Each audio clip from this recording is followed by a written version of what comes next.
Man teica, ka es taču nekad nebūšu dejotāja un ka man arī nav ķermenis būt dejotājai. Redz, kā es tieši par to arī esmu kļuvusi. Es esmu boss sev, un laikmatīgā deja man sniedz brīvību kustībā un noteikti arī dzīvē. Es neesmu tikai dejotāja, bet arī pasniedzu studentiem deju un arī dejas filmas.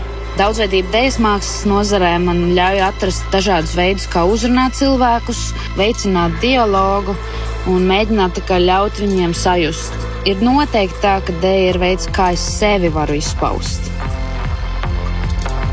Performatīvā vide, kurā es esmu, tas man tā uzlādē. Man rīktīgi patīk būt uz skatuves, būt priekšā skatītājiem, spēlēties ar visām tām performatīvajām opcijām. Deja dod tādu apzinātību ne tikai par sevi, bet vispār par mentāli, emocionāli, fiziski. Tu vienkārši skaties uz pasauli kaut kā tā citādāk. Caur deju, satiekot savu dzīvesbiedru, nokļuvu Igaunijā. Tas tāds karstasinīgais latvietis Igaunijā. Burbuļojošs tādā, ko tagad? Ja varētu vēl kaut ko darīt, droši vien iemācīties vēl kaut ko. Un tāpēc tas ir tāds nemitīgs skrējiens starp projektiem, darbiem, kur visam pa vidu es mēģinu atrast balansu un arī uzlādēties.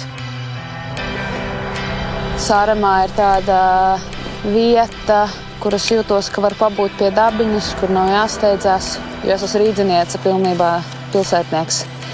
Un tad, kad es pirmo reizi te atbraucu uz šo vietu, tad es, man liekas, pat tumsā nevarēju īsti iziet ārā.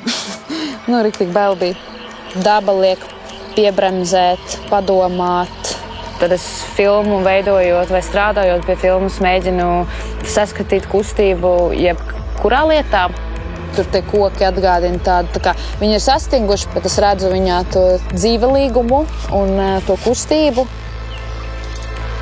Laikmatīgajā dejā nav tāds noilgums, ka kaut kādā konkrētā vecumā tu beigsi dejot. Beidz karībā no tā, kā tev iet ar savu ķermeni un kādas tev ir vēlmes. Tu kusties pa grīdu, tu nobrāz pēdas, kājas. Tad ir visādi ādas, apdegumi, zilumi. Ķermenis kaut kā mainās, un viņš varbūt nevar izdarīt tās lietas, ko es varēju izdarīt, kad man bija 21. Un tas ir bišķiņ kaut kāds tāds pārbaudījums, jo es esmu tāds močītājs, gan enerģētiski, gan tehniski, gan vispār visu, ko es daru kustībā. Un tā kustība, tā ir katrā cilvēkā. Man bija tāda reiva tipa izrāde Rīgā, kur cilvēki tika aicināti paši piedalīties, un lielākā daļa arī ļāvās.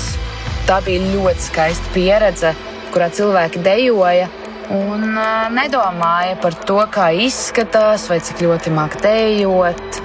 Un tas, manuprāt, ir tas dejas maģiskais iespējas, un tā ir noteikti brīvība.